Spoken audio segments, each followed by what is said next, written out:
Estamos ficando mais eficientes ou mais ansiosos? Fica comigo.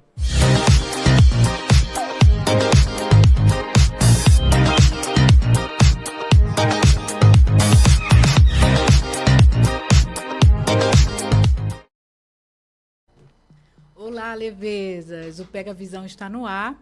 Eu sou Carla Medrado, estamos aqui falando diretamente dos estúdios da Rede Nova Belém de Comunicação, com transmissão ao vivo pelo nosso canal do YouTube e pela TV Marajoara.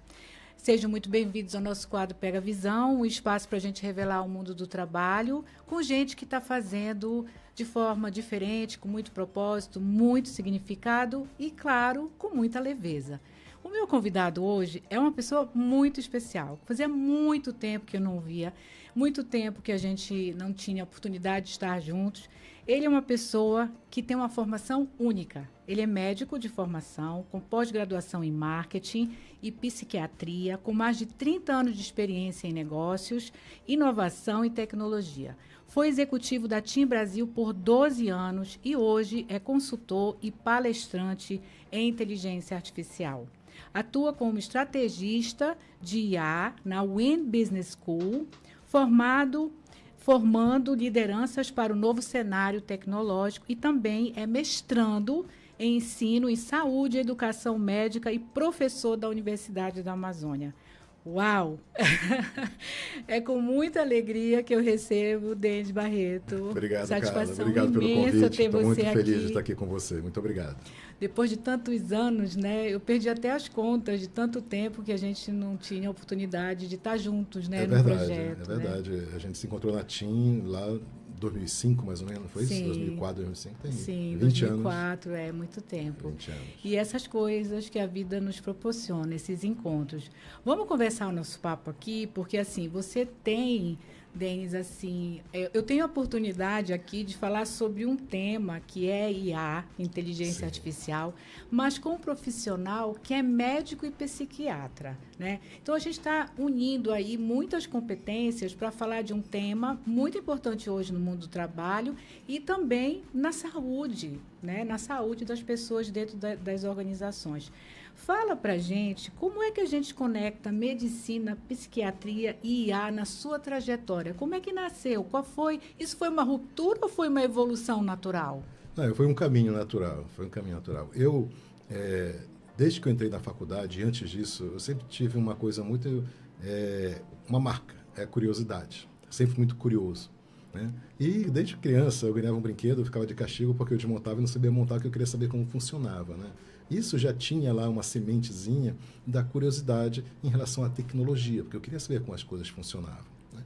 E aí eu segui um caminho na medicina, uma família cheia de médicos, eu comecei a fazer esse caminho, e para mim foi um caminho natural. Eu fiz um curso excelente, gostei muito, acabei indo para São Paulo fazer uma residência em otorrino, e depois de um ano começou a me dar aquela vontade de voltar ou de explorar mais a tecnologia. Né? E aí eu abandonei, de fato.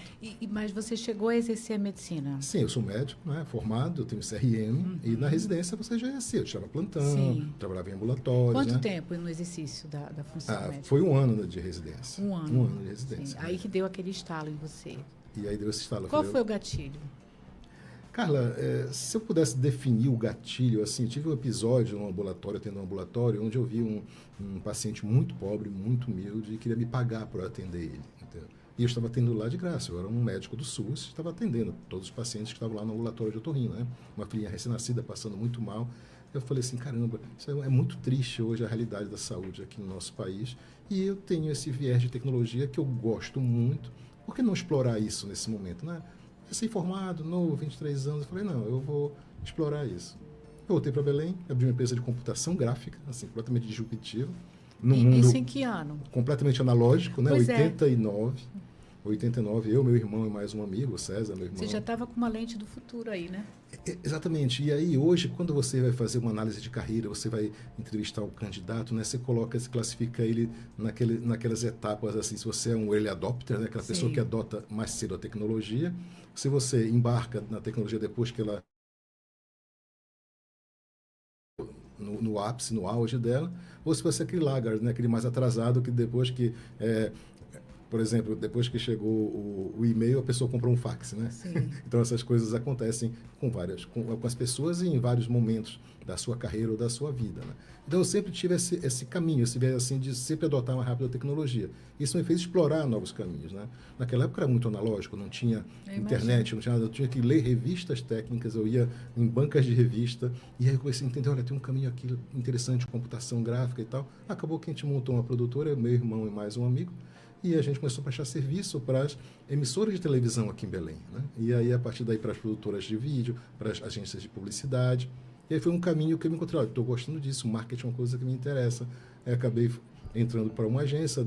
Quando eu entrei nessa agência, que é a CA Comunicação aqui em Belém, eu acabei fazendo uma pós-graduação lá. No meio da pós, eu saí da agência e fui para veículo. Então, assim, se você olhar a carreira, a trajetória, Sim. eu comecei numa produtora, depois passei para uma agência, depois passei para um veículo. Sim. Então, eu fui fazendo uma trilha no caminho do marketing, né? E lá no veículo, que foi o Jornal Liberal, a TV Liberal, acabou que foi na época que eu entrei lá, estava surgindo a internet no Brasil. E a TV Globo tinha um projeto de ter um backbone próprio, quer dizer, uma infraestrutura própria de conectividade e usar as afiliadas como provedores de internet. A internet de escada naquela época, ainda, né? Você tinha que ter linha fixa, Sim. um modem, um computador. Super e aí, lento, nesses né? anos todos, até 2000, eu fiquei no Liberal. Depois eu fui aventurar de novo, né, na bolha da internet, em São Paulo, numa startup de música digital.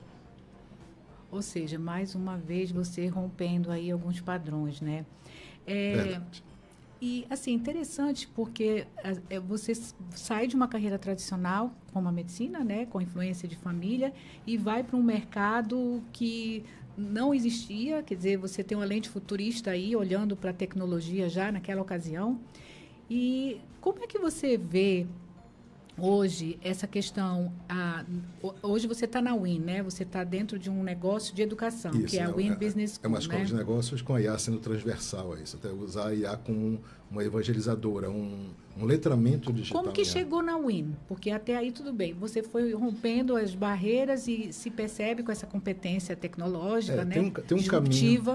Olhando, né, a gente consegue entender. A partir de 2000, quando explodiu a bolha da internet e a minha empresa de música digital, de streaming, eu digo que foi o avô do Spotify, né, eu já tinha know-how de tecnologia, know-how de internet, e aí surgiu uma oportunidade em Brasília.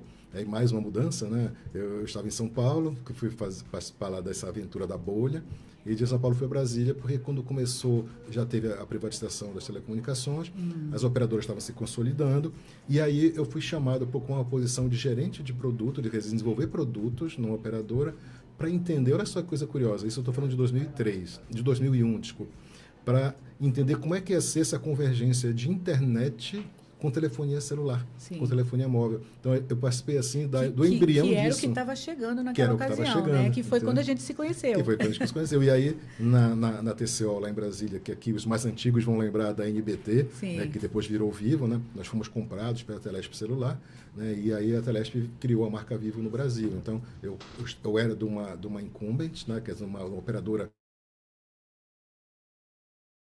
da B aqui no Norte, eram os 12 estados. E aí a Telesp comprou e virou a marca Vivo nacional que tem até hoje, né? Sim. E aí, nesse momento, o presidente da nossa empresa, da TCO, NBT, assumiu a presidência da TIM Brasil.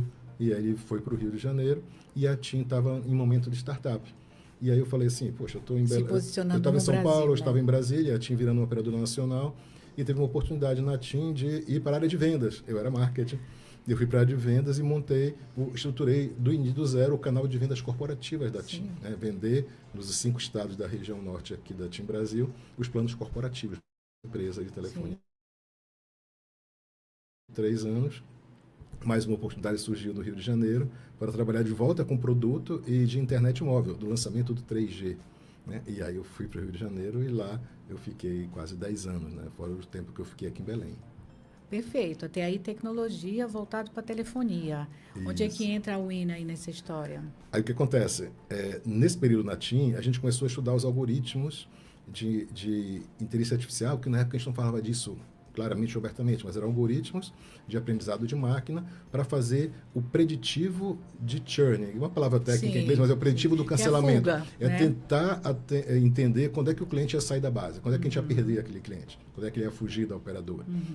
E aí os algoritmos de Business Intelligence, que a gente chamava de BI lá, a gente começou a fazer um trabalho, isso me interessou, me chamou muita atenção, e a gente começou a fazer alguns projetos em cima disso. Quando eu voltei para Belém, já no final da década de 2010, né, dos anos 2010, eu voltei para Belém para trabalhar em outro projeto que foi na Prefeitura de Belém, na Companhia de Informática de Belém.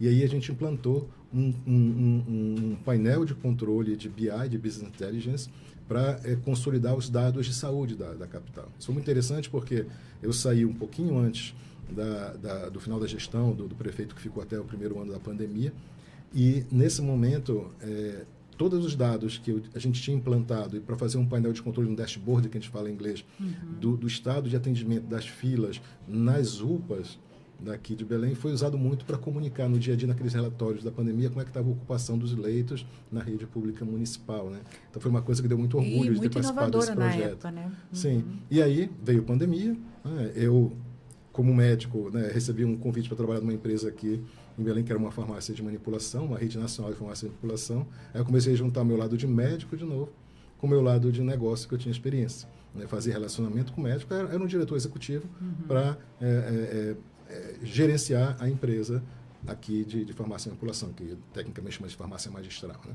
E a gente começou. Aí acabou o meu contrato com eles. E nesse momento surgiu a inteligência artificial generativa. Sim. Né?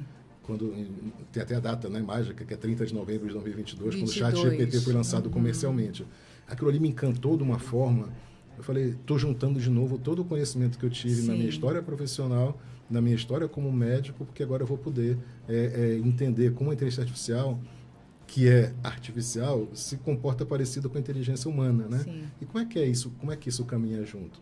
Nesse mesmo momento eu comecei a ministrar aula também na UNAM, né? Tive a oportunidade de entrar no mestrado no CESUPA, e o meu mestrado eu estou trabalhando com IA em saúde mental, né? O meu projeto que eu estou finalizando, inclusive ontem eu tive uma reunião com o meu orientador, a gente está finalizando o escopo do projeto. Educação na área de saúde, né? O mestrado ele prepara você para ensinar em saúde, né? E é um mestrado profissional, então eu tenho que entregar um produto, não só uma dissertação. Tem que entregar um produto junto. Nesse produto, é um produto que eu quero buscar uma solução de inteligência artificial que ajude no treinamento, na capacitação de médicos em saúde mental. Olha que legal. Então, agora chegamos na UIN, né? Chegamos na UIN, porque também nessa caminhada... Doutora Carla, um abraço para a senhora, um abraço para esse convidado mágico especial. Ok, Pio chegando, Pio Neto chegando aqui no estúdio. O César, a família toda, a gente tem uma alegria muito grande de conviver. Maravilha, prazer vê-lo, meu amigo. Obrigada. Um abraço, Pio. Tchau. Parabéns aí pelo programa. Obrigada. Obrigado. Então, agora a gente chega na UIN, né? No momento da UIN... O que aconteceu? Onde... Foi uma coisa que foi de uma autopromoção. Porque quando surgiu a inteligência artificial, eu comecei a estudar muito, as pessoas começaram a perguntar, Denis, o que é isso? Como funciona? Me ensina, me ensina. Eu tive tanta demanda que aí eu comecei a divulgar nas redes sociais que eu estava atuando como palestrante, como treinador e fazendo workshops IA. E aí muitas empresas me chamaram, e uma dessas empresas que eu fui aplicar um treinamento de imersão em IA foi a pessoa cujo o dono me chamou para abrir a UIN. Sim. Né? Então, a UIN Business School... Nasceu dessa demanda. Nasceu de um treinamento que eu fui dar em company, e que depois o dono da empresa, que é um amigo meu, André Moreira, um abraço, André, o André me chamou, e juntos nós lançamos, né, 2, 3 semanas, nós tivemos a honra de ter você como palestrante no evento de lançamento da UIN. Foi maravilhoso. Lançando essa escola de negócios, sendo a IA como transversal então, dessa agora educação. Vamos falar de liderança, né? A gente está falando de uma escola, está falando de um profissional super capacitado, com uma dinâmica aí de competência complementares, né? Sendo evangelista, que eu acho muito interessante como você se apresenta, né? Como evangelista de IA. Como é que você avalia a liderança? Quando você, nessa posição de evangelista, de dar palestra, de educar liderança, seja médico, advogado, como é que você avalia essa liderança hoje no entendimento da inteligência artificial para negócio? Carla, o que eu tenho percebido, para você ter ideia, só no passado eu dei cerca de 48 palestras, treinamentos, workshops, já, quase uma por semana. Nossa. Foi bem intenso mesmo. E aí, ao contrário de outras tecnologias que surgiram na história da humanidade, E se a gente for olhar da primeira grande tecnologia disruptiva, que foi a Revolução Industrial, onde os teares, né, ficaram automatizados, e quem usava, quem era o operador de tear, já começou a ficar com medo de perder o emprego. Sim. Né? E tivemos outros super ciclos tecnológicos, que são tecnologias que mudam a história da humanidade. Então, teve a mecanização do tear, o tear a vapor, depois o vapor, depois a energia elétrica, né? Por fim chegou a era da informática, com os computadores, a digitalização do mundo, né? Só que esses superciclos, até a era da informática, né? A internet, a era da informática com a internet, esses superciclos têm ciclos de 40, 50 anos. Sim.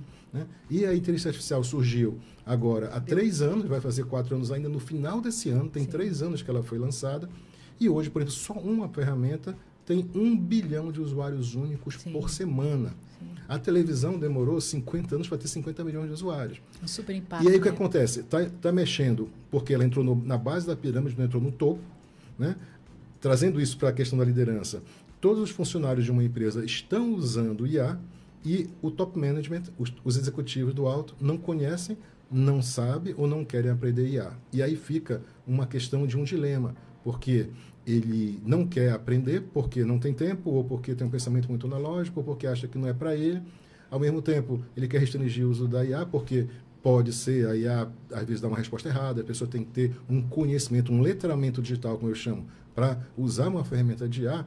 Então, o meu trabalho hoje, a proposta da UIN é essa: vamos capacitar líderes também, para que eles possam entender como funciona uma IA, para eles poderem tomar a decisão de implementar a IA numa empresa, que é um caminho sem volta, mas tendo essa chancela, esse apoio deles, eles sendo os patrocinadores, os sponsors, né? Sim.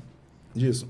E evitar o que a gente chama de shadow AI, que é os funcionários usando a inteligência artificial nas sombras, sem ter um controle, sem ter governança, sem ter a liderança sem governança, usando sozinho, com alto risco de ter alguns problemas de privacidade, de problemas com vazamento de dados, por exemplo. Perfeito, né? Aí que entra a WIN, né? Porque a WIN, ela nasce com essa capacidade toda de tirar essas pessoas desse lugar, Isso. né? Então, nós temos várias linhas de treinamento e capacitação. Nós temos linhas para alta gerência, para autogestão, para os donos de empresa, com uma imersão de 2 dias. Sim. Nós temos a possibilidade de fazer capacitações, treinamentos dentro de empresa, dentro das áreas da empresa. Específicas, para o RH, né? para o financeiro, contas a pagar, receber, administrativas, sabe? Todas as áreas, né? E também áreas para a gestão média, para que possa também entender as demandas da alta gestão e implementar isso. Então, eu digo que a decisão de adotar, ela é top-down, ela vem de cima para baixo, mas a implantação ela tem que ser bottom-up, né? De baixo para cima. Sem dúvida, né? Com diagnóstico, né? Um Exatamente, bom diagnóstico, né? sem dúvida. Agora, como um bom médico, psiquiatra e um evangelista de IA, vamos explorar um pouquinho essa questão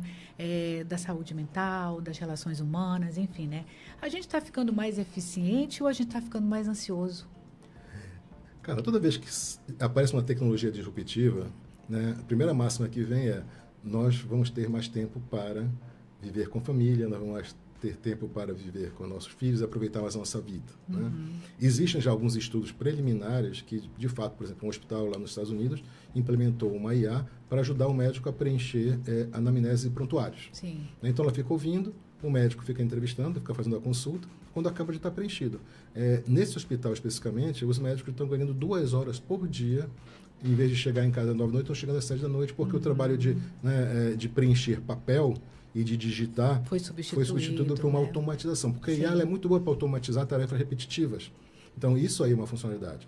Mas aí, quando você acha que você vai poder ter tempo, chega mais carga de trabalho, já que você está com o tempo sobrando, né? Por que você não vai fazer outra coisa ou abraçar outra coisa dentro do seu negócio, dentro tem da hora empresa? Vaga, né? Tem hora vaga. Preenche. Por que você não vai preencher com outra atividade? Né? Então, fica esse desafio também.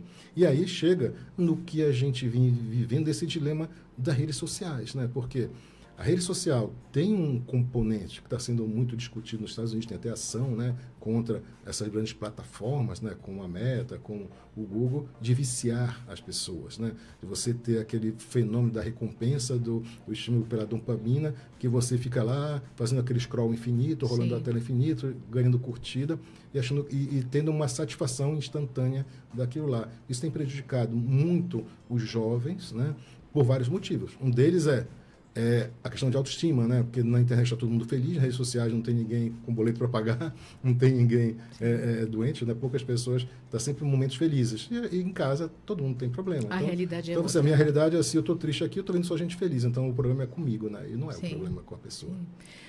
De fato. Agora tem um ponto também interessante que o vício, né? Como você falou. Além da questão do vício, tem a questão do empobrecimento do raciocínio humano, do vício no sentido de que agora eu não faço nada, eu não penso mais, se eu não for lá para o chat, se eu não der... Tem isso. Como é que você, como médico, psiquiatra e evangelista, olha para essa questão? Eu ainda coloco mais como médico, como psiquiatra, como evangelista e como professor. Sim. Hoje o desafio na academia, Carla, é gigantesco. Sim, é gigantesco porque você tem hoje uma caixinha na sua mão, né, um Black Mirror aqui, um espelho na sua frente aqui, que tem acesso a uma ferramenta que sabe mais do que qualquer professor. Né?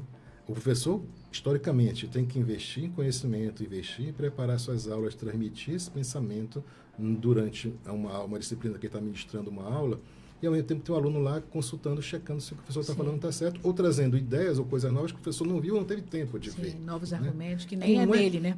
E como é que você vai lidar com isso? Então, esse desafio na academia, na sala de aula, tanto em escola ou em faculdade, é gigantesco. É gigantesco. Aí entra essa questão da dependência em cima do dispositivo e da informação que ele te entrega. Tem um trabalho de uma universidade na Suíça que eu li, que foi no início desse ano, ou final do ano passado, que ele cunhou um termo que eu achei muito interessante. O medo, assim, os científicos estão com medo de uma coisa chamada offload cognitivo. O nosso cérebro, ele se desenvolve até os 6, 7 anos, né, através de um fenômeno chamado neuroplasticidade. Ele vai se adaptando pelos estímulos que ele recebe e pelo o que a criança brinca, pelo que a criança lê, pelo que a criança faz. Todos os estímulos táteis, sonoros, visuais, faz com que as sinapses aconteçam e todos os neurônios se conectem entre si para estimular essa neuroplasticidade. Sim. A pessoa não tendo o trabalho de pensar mais, o que vai acontecer com o cérebro das pessoas daqui a 10, 20, 30 anos? Né? Sim. Eu dizia o seguinte, até a saída do ChatGPT, eu dizia para os amigos, se eu tivesse um filho pequeno de 4, 5, 6 anos, eu ia botar numa escola de programação, para ele aprender a programar, como falar com o computador. Né? Agora porque você mudou de ideia. Mudei de ideia. Agora eu quero que meu filho leia muito, Isso. porque ele tem que ter repertório para poder Vivência, interagir, né? com uma IA. Sim. Né? Porque a IA erra, a IA não sabemos se vai atingir a ciência, se vai ter a consciência de que ele existe, né? Que chamam de inteligência artificial geral. Sim. Mas enquanto isso, que também é um risco gigantesco também, chegar nesse momento, mas enquanto isso, é melhor a gente estimular um filho, um jovem, um adolescente que a gente tem em casa a ler muito, a ter muito repertório, para estar com um ponto bom de poder criticar aquela resposta que a ferramenta está dando para ele de uma forma automática. Sim. Porque isso aí pode ser que a pessoa que não tenha muito repertório seja levada ao erro, porque vai captar uma informação e vai passar adiante sem criticar, sem checar. Né? Isso já acontecia nos grupos, né, de WhatsApp, dos amigos, da família, de passar fake news adiante. Só que hoje você pode fazer uma consulta, uma pesquisa de um trabalho escolar, por exemplo, receber uma fake news, quer dizer, porque a IA ela é uma calculadora que pensa a palavra. Então, ela vai trazer uma informação, de repente, de um viés errado, porque o grande parte do conteúdo que ela foi usada para ela ser treinada foi errado. Sim. Então, ela acha que, como ela não critica, ela só devolve estatisticamente palavras, ela pode estar dando uma informação errada. Se eu não tenho repertório, eu não sei criticar. Sim, isso é um ponto preocupante, né? Porque as pessoas podem tomar decisões sérias nas suas vidas em função do que ela acredita que está recebendo do chat, de qualquer outra ferramenta. Exatamente. E tem ainda uma questão ainda mais crítica, Denis, que é a questão da ética, né? Como é que você vê isso? Porque envolve muita questão, inclusive... até do ponto de vista do humano, pessoas inclusive se relacionando e ela dizendo o que deve fazer. Teve um caso, né, que a pessoa até numa relação tirou a vida, né? né? Verdade. Como é que você enxerga esse ponto da ética? Essa questão é muito delicada, Carla, é muito delicada porque nós, humanos, nós temos a capacidade de antropoformizar.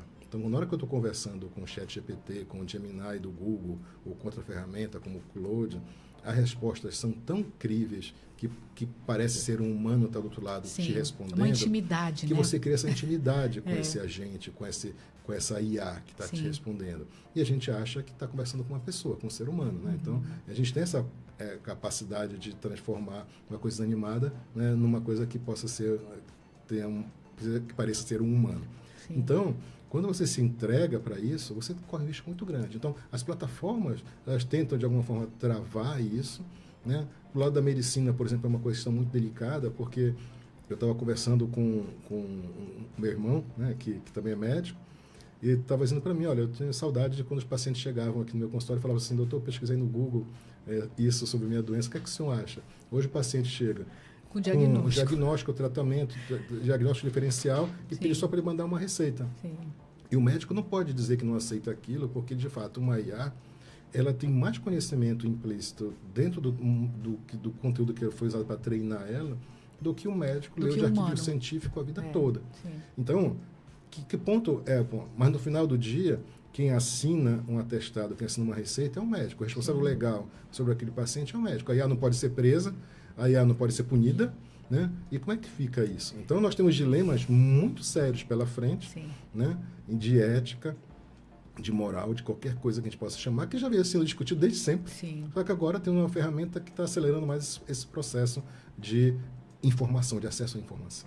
Nessa linha, o que mais, quando você, que é um futurólogo, né, você já lá atrás era, né, sem saber você já era, o que mais te preocupa olhando para o futuro? O que mais te preocupa com essa visão que você tem? Cara, mais me preocupa são os jovens e as crianças. Entendeu?